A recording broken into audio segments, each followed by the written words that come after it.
நான் ஒரு simple person. என்னால் இந்த அளவுக்கு வர முடியும்னா எல்லாராலையும் முடியும். ஆப்பர்ச்சுனிட்டி எல்லாருக்கும் இருக்குது. அதை நம்ம எப்படி பயன்படுத்திக்கிறோன்றது நம்ம கையில் இருக்குது.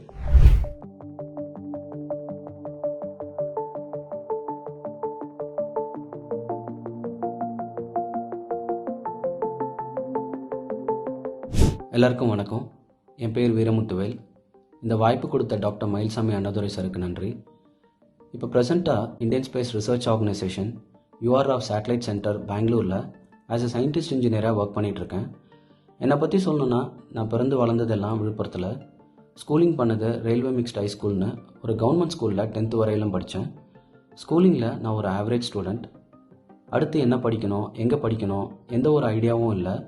பேரண்ட்ஸ் ஃபேமிலி சைடில் யாருக்கும் எஜுகேஷ்னல் பேக்ரவுண்ட் இல்லை. ஃப்ரெண்ட்ஸோடு சேர்ந்து diploma in mechanical engineering join பண்ணேன். படிக்கும்போது இன்ஜினியரிங் மேலே ஒரு இன்ட்ரெஸ்ட் வந்துச்சு. அதனால் என்னால் 90% மார்க் எடுக்க முடிஞ்சது. மெரிட்டில் BE ஸ்ரீ சாய்ராம் இன்ஜினியரிங் காலேஜில் ஜாயின் பண்ணேன். எல்லா செமஸ்டர்லேயும் ஃபஸ்ட்டு செகண்ட் வருவேன். இது வர்றதுக்காக எல்லா சமயத்துலேயும் படிச்சுக்கிட்டு இருக்க மாட்டேன். படிக்கும்போது 100% ஃபோக்கஸ்டோட நல்லா புரிஞ்சு படிக்கணும்னு நினைப்பேன். அதுவே எனக்கு நல்ல பர்சன்டேஜ் மார்க்ஸை வாங்கி கொடுத்தது. அதோட அவுட்கம்மாக ME ஒரு நல்ல காலேஜில் REC திருச்சியில் ஜாயின் பண்ணேன்.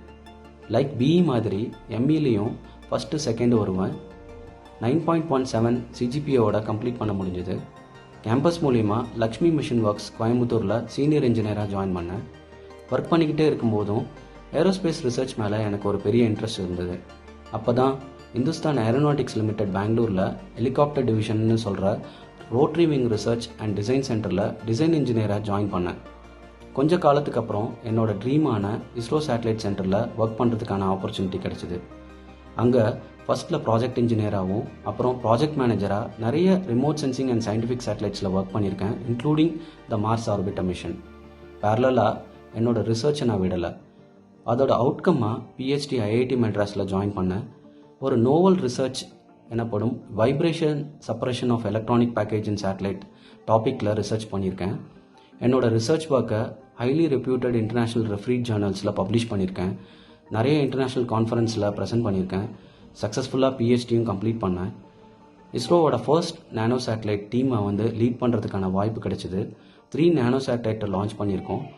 அடுத்து அசோசியேட் ப்ராஜெக்ட் டைரக்டராக மிகப்பெரிய மிஷனான சந்திரயான் 2-ஐ சக்ஸஸ்ஃபுல்லாக கம்ப்ளீட் பண்ணியிருக்கேன். இப்போது இஸ்ரோ ஹையர் மேனேஜ்மெண்ட் எனக்கு ப்ராஜெக்ட் டைரக்டராக சந்திரயான் 3 மிஷனை எக்ஸிக்யூட் பண்ணுறதுக்கான வாய்ப்பு கொடுத்துருக்காங்க. இது ஒரு இஸ்ரோவுக்கு மிகப்பெரிய மூன் லேண்டிங் மிஷன். ஒரு பெரிய டீமை லீட் பண்ணிகிட்ருக்கேன். நான் ஒரு சிம்பிள் பர்சன்.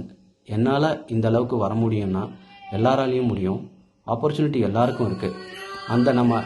அதை நம்ம எப்படி பயன்படுத்திக்கிறோன்றது நம்ம கையில் இருக்குது. என்னை பொறுத்த வரைக்கும் self discipline, 100% involvement, without any expectation, hard working நமக்கு இருக்கிற uniqueness will definitely bring success.